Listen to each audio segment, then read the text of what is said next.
You guys, I got this today. Sporting news. Pujols is the player of the decade. I mean, that's pretty obvious, I think. Probably better than A-Rod. I was thinking about this today because I get all these calls in the office. You know, the Cardinals are going to the playoffs. They're going to be in October. I'm sitting here thinking, this should be a happy time, right? All I get is angst these days. There are problems with the offense isn't doing well. The closer has problems. I mean, can't we just, enjoy this right now? There's not a chance, man. I mean, Mark knows as well as either of us. I mean, he doesn't do a sports show, but nobody's ever happy. I don't care what it is. I don't care if it's politics. I don't care if it's movies. Nobody's ever happy. There's too many remakes. There's too much corruption, and there's never enough good stuff going on with your team. I think with the Cardinals, what happens is we're spoiled around here. I mean, put it into perspective this way. Think about if you were a Cubs fan and trying year after year to try to even just get to the playoffs. And when you get to the playoffs, then you blow it. I mean, we peaked kind of early because this thing opened up in August, and right now everybody's just waiting for the playoffs to get here. I think the Cardinals are going to be just fine, but the fans need something to talk about. I mean, are they legit to go all the way to the World Championship? The way I see it, it's wide open. I think all these teams have flaws. I mean, I don't think it's that big of a deal to go into the playoffs and think that you have some flaws. That's okay. I mean, all these teams have flaws. Nobody's got a clear run. Brad Lidge is falling apart in Philadelphia. The Dodgers haven't been very good since June. I mean, they were the best team in baseball for 3 months. And look, the Rockies have been hot, but is there any one of those teams you look at, or any one of the 4 teams in the National League you look at and go, wow, that team's going to blow everybody away? I'm worried about the Phillies a little bit. I'd be worried about them in the negative side because they can't finish games. No, they can't. But I think maybe they get smart enough and just get him out of that situation, and probably don't let him face anybody. But you still have to put him in there. I say you still have to use him in the 7th or the 8th inning in a big spot. Just don't put him in a big spot. Well, don't put him against. Then who goes? Other than Matson, who goes? J.C. Romero. The lesson from 2006, as a Cardinal fan, waiting to win that World Series that had been elusive since 1982, was we didn't think we had a chance in 2006, and look what happened. Now, there's going to be teams this year that are going to think the same way. The Cardinals probably should be the favorite, the Cardinals and the Dodgers, but anything can happen. This whole fantasy scenario, which I think a lot of us would like to see, the Yankees and the Cardinals in the World Series, we still got to play the teams in the National League. It's going to be tough to get that. So I guess I'm a pessimist only because those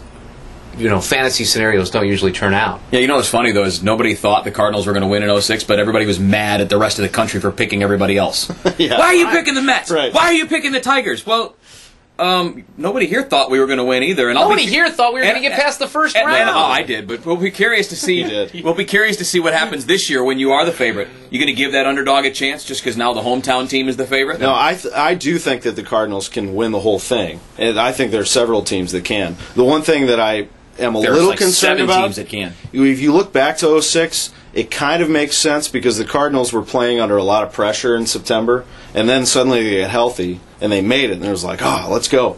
Now, they have the thing wrapped up for a week or two, and what does it mean when they get into the playoffs? Do they have everything sewn up? You knew at that time that Wainwright was going to be the closer, and everyone felt pretty good about that. That's the only concern I have is Franklin. Is he right?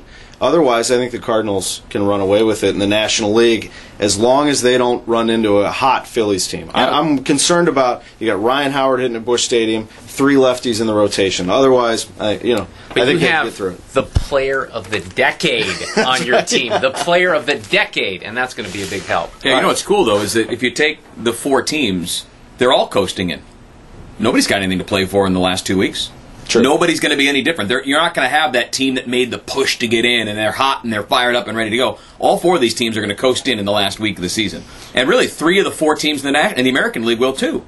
So the only team that's going to end up being that hot team that made the run at the end will be either Minnesota or Detroit. Everybody else will be coasting in. Well, I'll tell you who's not coasting is the Rams, who have played 2 road games, stumbling, and now this is like another road game because it'll be half Packers fans. There's no question. I think it'll be more than half Packers fans. You do? Yeah, absolutely. Last time it was. I was in the Dome the last time around for both the Packers game and the Steelers game that season. There were overwhelming number of opposing team jerseys, and I think it's going to be like that this weekend. Well, I think that they have a chance to make things pretty exciting in the first quarter. You got Deacon Jones is going to have his number retired. It's a tough. Yeah, but it's going to be 30 minutes before the game when nobody's there. Well, You have like they're- half the people out in the parking lot while they're honoring Deacon I know, Jones. but they're going to do this long, drawn-out thing. They can't do that at halftime. Halftime in the NFL is like 12 minutes. You know, they're going to shut off the lights and put a spotlight on the guy. And I don't know, it could be interesting. I mean, it's a nice way to start off the Spagnuolo era with defense. But I don't know what people were expecting. I mean, this team's not going to be great anyway. They hardly have the roster that they want.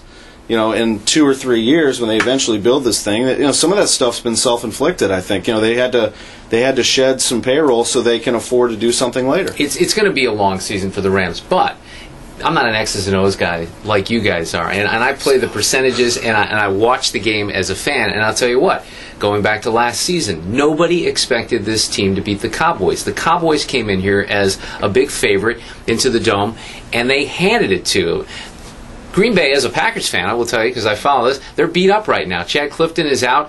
Aaron Rodgers is getting the snot knocked out of him. He's getting sacked. So if you can get some defensive pressure on Aaron Rodgers, I think the Rams could win this game. I mean, so what basically what you're saying, though, is that they're the shock Rams with more talent. Is exactly what you're saying. Because the Rams don't have Jason Smith in this game. Carricker's out for the year. Nobody's putting any pressure on the opposing quarterback. So you've got, you know, the immovable object against the unstoppable force, except in the absolute opposite. You got a team that can't protect the passer and against the team that can't rush the passer. So. I'd like to think that there's going to be some emotion there based on what happens before the game and the fact that it's a home opener, and they're going to have fans that are going to want them to play hard. So let's, you know, I wouldn't count them out. That's not a game. Let me play devil's advocate here. First of all, like you guys said, more than half the people there are going to be Packer fans. They're not going to care about Deacon Jones. Second of all, Deacon Jones was not a St. Louis Ram.